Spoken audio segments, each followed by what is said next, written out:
Magandang araw mga kapadyak. Ngayon nga po pala meron na naman tayong bubuksan na isang produkto para sa bike. Pero sa totoo lang, itong produkto na to hindi lang naman para sa bike talaga, para sa mga gamit natin. Ayan. Tingnan niyo po. Ayan. Ito nga po pala yung Galaxy Smart Tag number 2, yung version 2 po nila. Ayan. So bakit nga po pala ako bumili nito? Kasi nga po mga kapadyak, kung natatandaan nyo, yung mga matatagal na po dito, di ba? Yung isang electric bike ko po sa una nanakaw. So simula po nung araw na yun, matagal na ako nag-isip ng na bumili ko ng ganito ng tracker. Pero syempre bago ko yan nilagay, kailangan i-review ko muna to o subukan ko muna para kung paano ba talaga gumagana tong produkto na to. I-unbox na po natin mga kapadyak.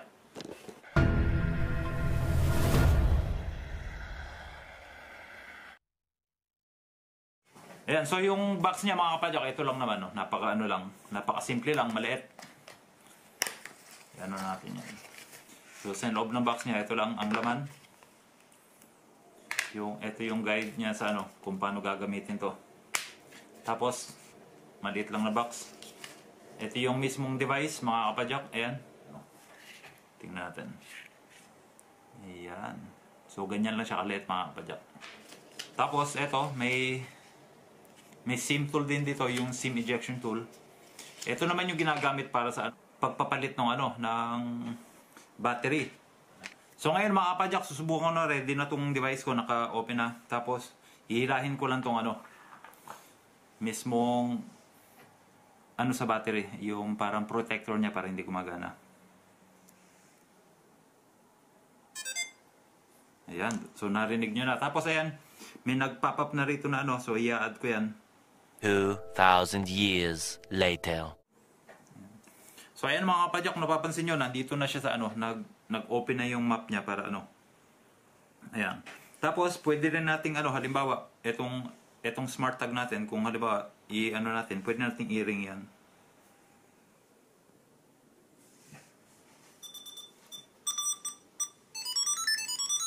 Ayan.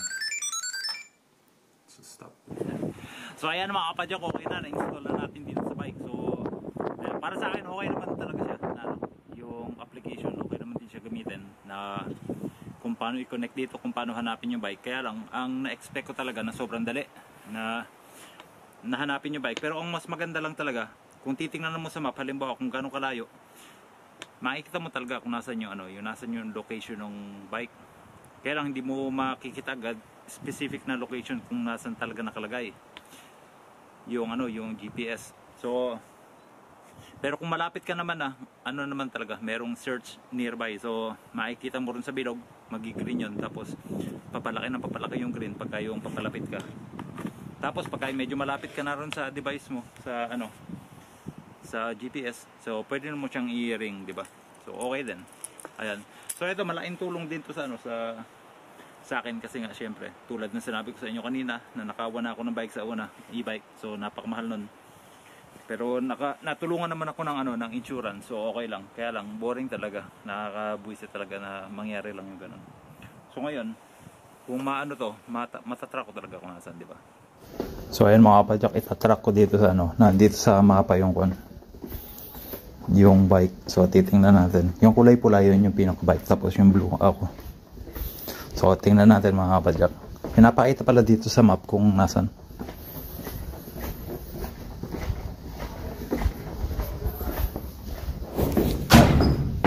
So ayan mga kapadyak, malapit na ako ron sa bike kasi doon naka-park yun sa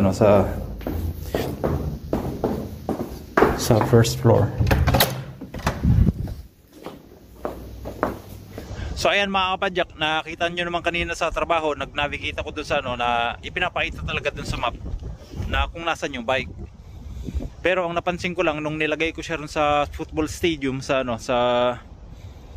isang lugar dito, doon talaga sa stadium, walang tao talaga doon kasi nga walang mga naglalakad na. So ayun, sinubukan namin, tapos sinubukan kong i-navigate doon. Kaya lang walang lumalabas. So ang ibig sabihin talaga, para ma-navigate mo talaga o para ma-detect mo, kailangan talaga may mga Samsung devices na halimbawa nagdaan doon mga ilang minuto ganyan. So ma-update mo yung Tapos ang ginagawa na lang pala para ma-detect mo, i-check na lang pala yung history sa kung nasang lugar na siya. Halimbawa, para sa trabaho kanina, kada halos mga 5 minuto may mga dumataan dun sa mismong tracker. So ayun, nadidetect ko talaga na pinapakita mo sa history. Halimbawa 5 minutes ago may nandun yung location ng bike. So ganun pala yung function niya, mga kapadyak. So okay din, halimbawa parehas na nangyari sa una na yung bike ko talaga na nanakaw. So ayun, walang tracker yun. So ngayon etong bike na to may tracker to sa na install ko. So ang mangyayari, halimbawa kung eto nakawin ulit, so may chance talaga na makita ko yung yung bike, di ba? Halimbawa yung magnanakaw nito dadaan dyan sa city o may madadaan ng kahit isang tao lang na may Samsung na device. So ipapakita yun, mag-automatic na update yun, mga kapadyak, na kung saan may dumaan na tao na may Samsung, nandun yung last na location ng bike. So ganun pala yung ganun pala yung function niya, mga kapadyak. So okay din, malaking tulong na rin yan, di ba? Syempre halimbawa kung may magnanakaw dyan, siguro kahit papaano meron siyang madadaanan na di ba? Na isang tao, kahit isang tao lang may Samsung, di ba? So ayun. Ayan, mga kapadyak, salamat talaga sa panonood nyo. Kita-kita tayo sa susunod na video.